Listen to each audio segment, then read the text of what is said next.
Hi, it's Kevin May, Editor-in-Chief of PhocusWire, joined here by Paul Tumpowsky. You're the CEO of Skylark. That's right.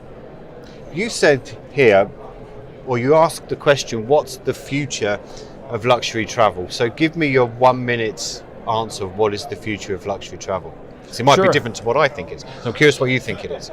Today, if you look at a vast majority of the luxury travel market, it is baby boomers that are buying travel from other older travel agents. That's making up 2/3 of the market today. Something's going to have to change over the next 10 years. And we believe that there's a way to combine the best of technology with the best of actual service and support offline to create a winning product. Okay, so talk to me about the technology bit first. Well, table stakes is having to build a full service OTA for both hotel and air.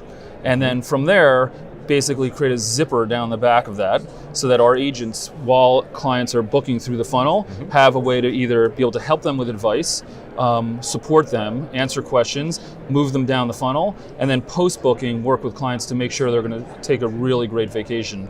And most of that actually has to do with a combination of technology and just work on the agent, on our advisor's part.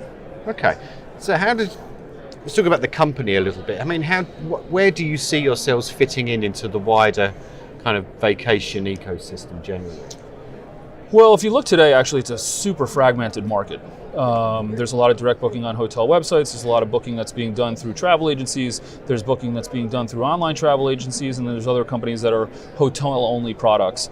We really felt like there was something that could service a customer across all of those types of things and actually win with service at the same time. And so what we're trying to do is compete with the OTAs in terms of acquiring customers, which is expensive, but if you actually can have the clients repeat with you, it becomes quite cost effective.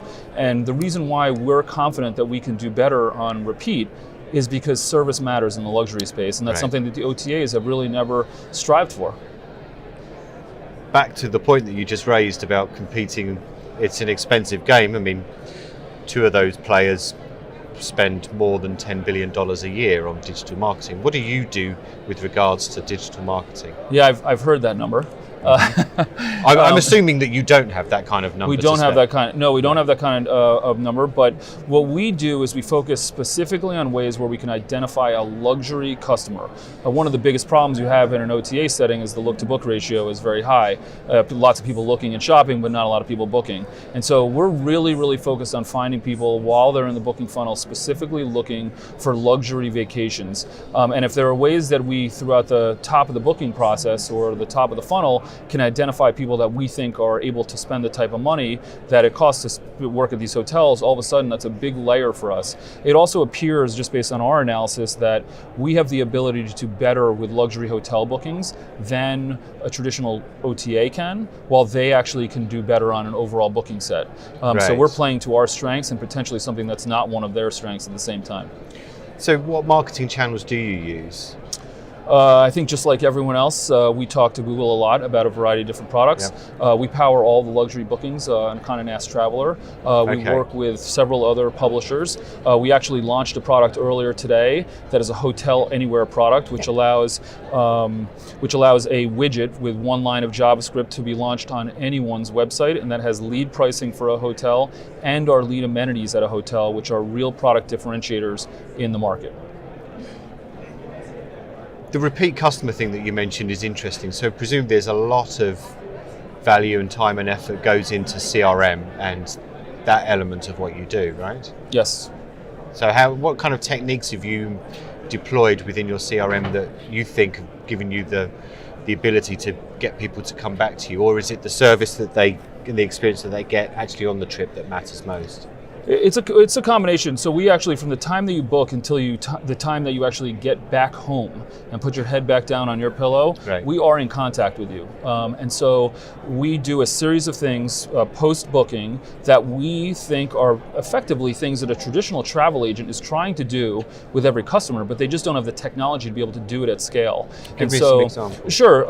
When someone's traveling internationally, even if they haven't booked their air with us, we will send them a series of reminders about whether it's visa visas, passports, etc. Right. Anytime that we have the ability to offer transfers through one of our partners, we go ahead and do that. We VIP almost every customer at the hotel prior to them checking in, and then that shows up in some cases with a note that's handwritten from us at the hotel with either a bottle of wine or a bowl of fruit.